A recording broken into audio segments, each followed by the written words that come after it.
Alam mo ba na 22 kadete ng PNPA ay binuhusan ng muriatic acid at drain cleaner ng sarili nilang mga upperclassmen?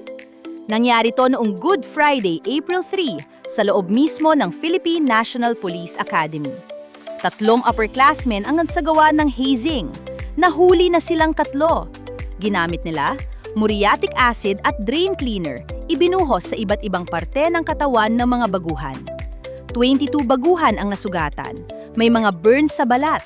Isa pa nga sa kanila, gustong mag-resign. Para sa bawat magulang, pangarap ang PNPA. Ngayon, bangungot. Si PNP Chief General Nartatez nag-utos ng sweeping reforms. Zero tolerance daw sa hazing. Maglalagay sila ng anonymous digital reporting system para walang takot mag-report ang mga kadete.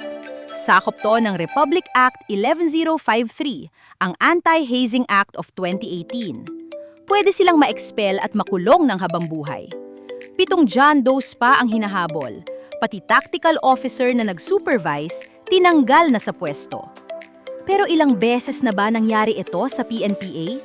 Bakit paulit-ulit kahit may batas na?